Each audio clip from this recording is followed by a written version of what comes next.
Hello and welcome to another video on my YouTube channel. My name is Joris and today I'm going to talk about how you can use a portfolio tracker differently, and I'm going to use GetQueen for it today. And this is not at all a sponsored video. I just like GetQueen, and you can get the basic version for free.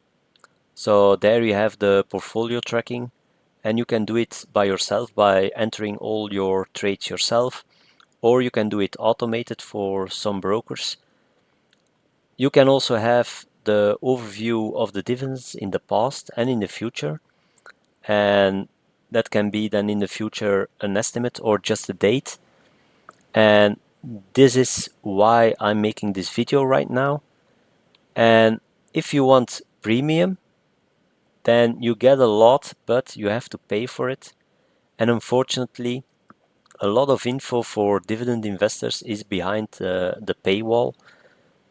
But for me, it does what it has to do.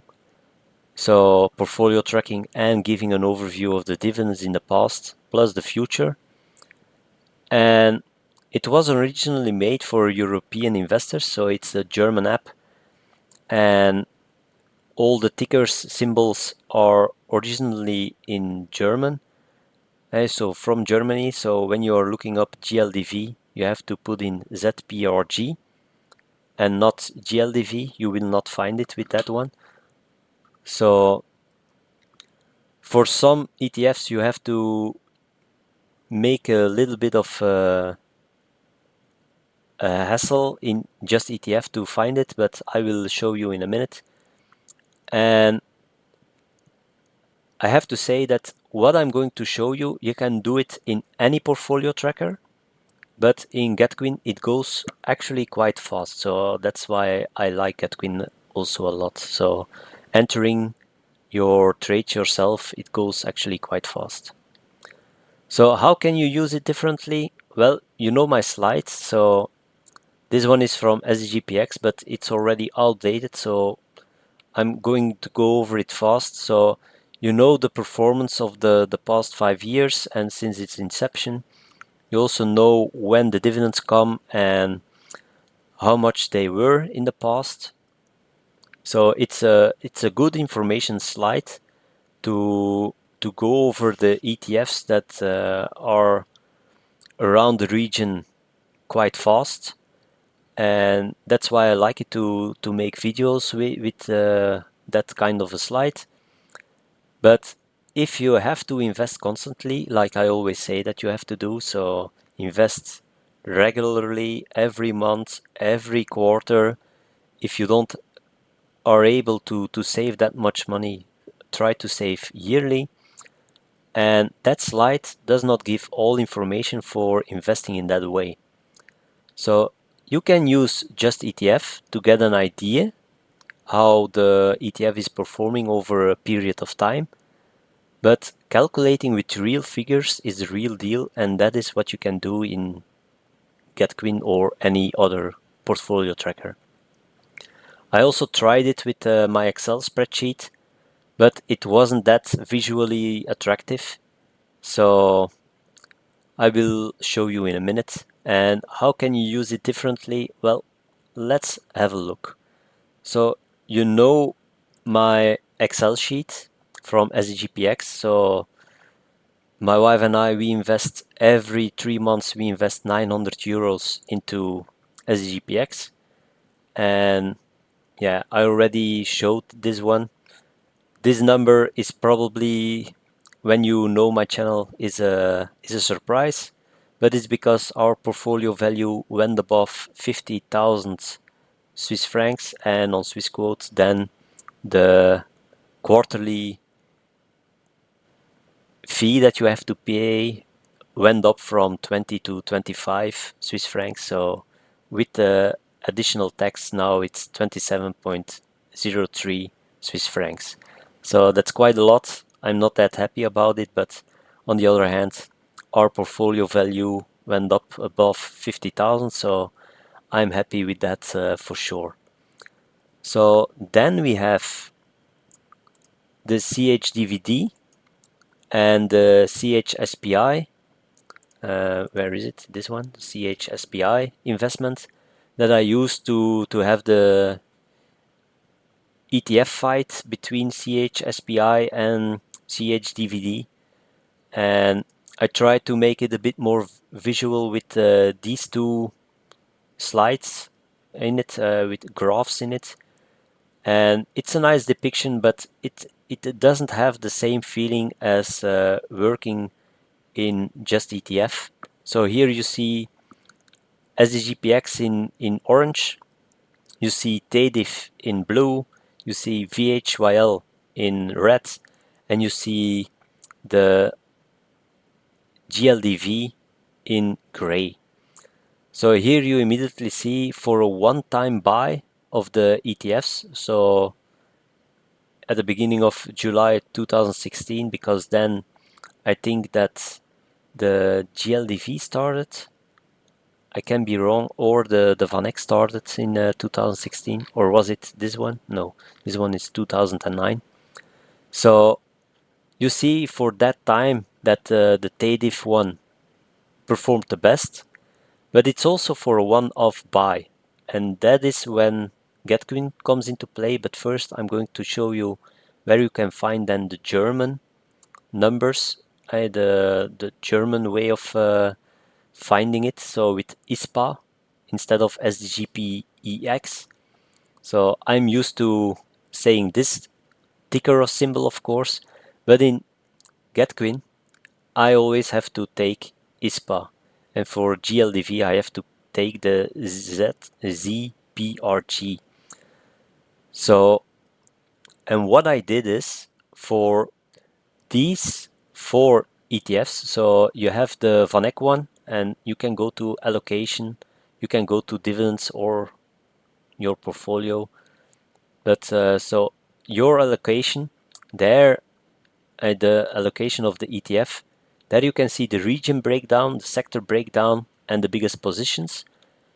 You can do the same for Vanguard, the VHYL, the Spider one, the GLDV, and the SSGPX one or ISPA one. So that's important because what I'm going to show you now.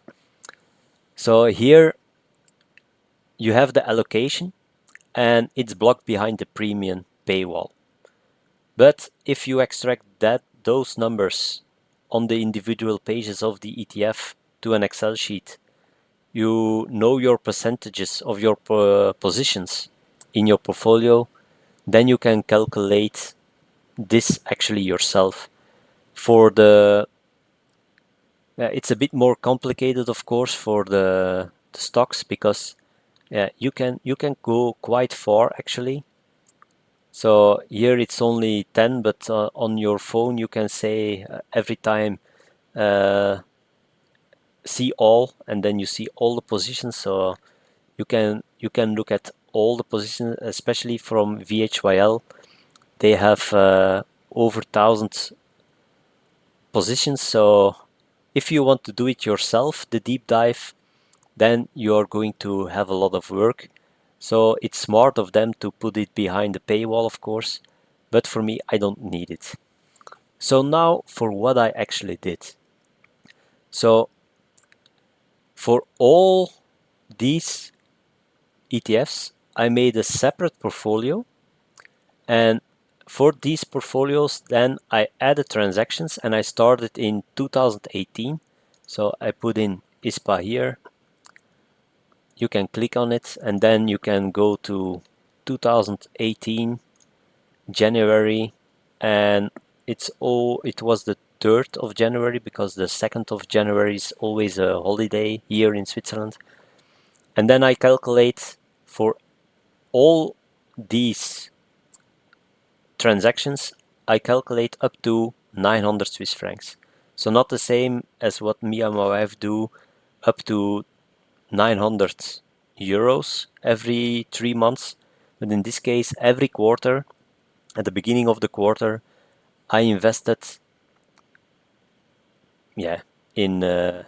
fictively, I invested 900 Swiss francs into this stock. You also know that SGPX, it's noted in euros. So in this case, it's to bring all the stocks on the same level with Swiss francs. So in this regard, I did it for 2018 up to 2024. So you can see that here. I have to scroll down completely. So January 2018, the 3rd of January, the 3rd of April, the 2nd of July, the 1st of October, and so on and so on and so on. And every time here you see when we get a dividend coming in. Those you can also see in the dividend tab here. So if you go to 2024, here you see already that there 2 dividends are already paid and 2 are coming. You see the X date and the pay date, which is really nice that you have them all here. You don't have to go to the SIX stock exchange site, look up your ETF and wait until they put it in, or go to the iShare site, look up your SGPX ETF and go to the site there, because it's always on the site for the dividends. Click on it and show the complete table, and then you see the future dividends. Here it's all neatly presented, and then the all time gives you a nice graph from where you started. So also when you click 2018, here you see that in this example you receive 6 francs and 439 cents in total, and in the end you receive 3,547.55 Swiss francs in dividends, and with investing quarterly 900 Swiss francs, you have a loss right now of 127.97 Swiss francs. I'm up because I have a GetQueen account myself as well, but I'm also Joris Invest. So here I'm, where can you see my, no, I have to go here to, so here you can see Joris Invest with the underscore. But here I have, I'm more active on the community. So I try to answer a lot of questions. I also participate in discussions. You can look at my bookmarks. So when I find a post interesting, I bookmark it and then it comes here. You can also see my portfolio, but only in percentages. For the real values, you have to look at the updates, of course. But now I'm going to go back to this one. So if you look at it here, it's 3,400 Swiss francs that you have in profit in total. You don't see that number as well. For the dividends, you don't see your dividend yield, you don't see your yield on cost here, and you also don't see the compounded average growth rate for your dividends. So that's also behind the paywall. But if you want to have a quick comparison between your ETFs that you are interested in, you just start, for example, in 2022. You give in always January, and it goes really fast, and you get a quick look at it. So GLDV, that's minus 1,300, and you receive 2,890. So only 1,500 in plus. Then VHYL, you are 5,200 up almost, or around that. And with DDIF you are up 7,009, 7,000, 8,000. You are up 8,000 Swiss francs with investing 23,259 Swiss francs. So DDIF, just like you saw here on Just ETF, it performed the best in this graph. And when you do the thing that I suggest that you do as well with the portfolio trackers that you have, you also see that the Van Eck one is actually the better one. Unfortunately, here in Switzerland, you have to pay the 15% withdrawal tax, withholding tax on the dividend. I used to have TDIF in Belgium, but I sold everything when I came to Switzerland, so that's a bit unfortunate. But on the other hand, yeah, always the hustle of asking back the 15%. It's quite easy, but still, you always have to do it 4 times in a year. So, and you have to wait for it a long time, and they withdraw it immediately, the withholding tax. So, Vanek, if they didn't were, if they weren't in the Netherlands with a 15% withholding tax, I think they would be the best ETF for sure. They are obviously the best ETF, the global dividend ETF.